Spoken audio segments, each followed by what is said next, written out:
Porque eles fizeram uma união monetária, mas não tem uma união fiscal. Foi o que gerou a crise da Europa. Os países podem emitir dívida, mas não podem emitir moeda. Porque a teoria econômica é por que a nossa dívida é considerada livre de risco? Porque o mesmo cara que emite a dívida é o cara que imprime a moeda. E os países europeus da Comunidade Europeia, eles podem emitir dívida, mas não podem imprimir moeda. Quem imprime moeda é o Banco Central Europeu. Então eles não têm nem soberania fiscal e nem soberania militar. E uma soberania monetária meia boca. Então eles não têm como fazer valer o poder. Eles não têm poder para nada. A Europa nunca teve. Por isso que está sempre baixando a cabeça dos Estados Unidos. É sempre o que os Estados Unidos quer. Até vergonhoso, né? O comandante da OTAN chegou e chamou o Trump de papai, né? Entendeu? Foi numa reunião. Tá evidente papai agora Trump. isso que tá falando. Então, assim, né? é um continente vassalo e economicamente. Porque a Europa, na realidade, quando você olha, no início eu falei dessa história do sistema interestatal europeu, eles cresceram, acumularam riqueza, viraram impérios, porque eles colonizaram a África e a Ásia. Depois, a própria América. Mas eles se tornaram potências militares com o sistema capitalista, onde o acúmulo de capital serviu para fazer eles terem um poder bélico maior e uma expansão, principalmente marítima na época, para acumular mais capital. Só que para acumular mais capital, eles precisaram invadir um monte de país, colonizar um monte de país, né? Na Ásia, na África, a Europa colonizou todo mundo, né? E no pós-guerra, quando acabou a Segunda Guerra Mundial, a Europa fez um movimento inverso. Ele descolonizou o resto do mundo para tentar reconstruir a si próprio. Foi o que aconteceu com todos os países da Europa.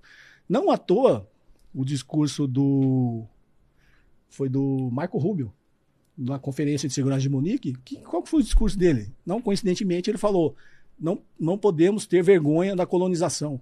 Como se a colonização fosse uma coisa boa. Ué? Ele já dando um discurso, tipo, se a gente quiser colonizar todo mundo, é uma coisa boa, você não precisa ter vergonha disso. E esse foi o recado do Marco Rubio.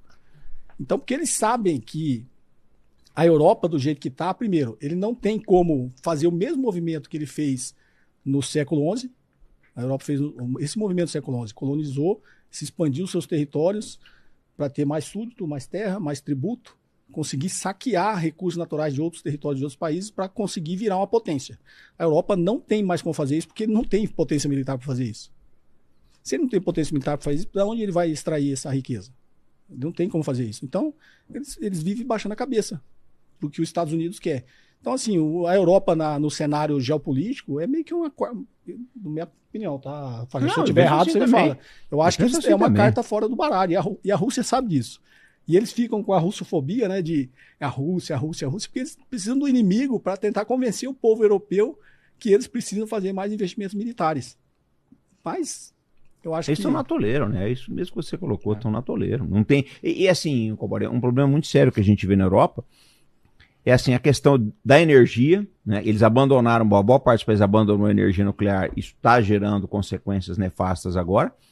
E a própria falta dessas matérias-primas estratégicas, né? Então, o futuro da Europa é bastante discutível, viu, gente? Aproveita para ver enquanto existe aí, porque é bem discutível. É o que ele falou, você vai recolonizar como agora? Você vai invadir uma África? Não tem mais como. Não tem poder para isso. Não tem poder. Tentando Groenlândia, pegar o Canadá, estão tentando... Não, e assim, o erro estratégico, eu acho que é porque para quem estuda bem a Europa, sabe que a Europa tem o que eles chamam de russofobia, né? Sim. Eles têm esse negócio, esse preconceito com a Rússia. Eles acham que a Rússia não é a Europa. Tudo bem, a Rússia tem medo. A Rússia tem uma parte que é na Europa e uma parte que é na Ásia, mas eles nunca aceitaram que a Rússia fosse a Europa, nunca. Entendi. Né?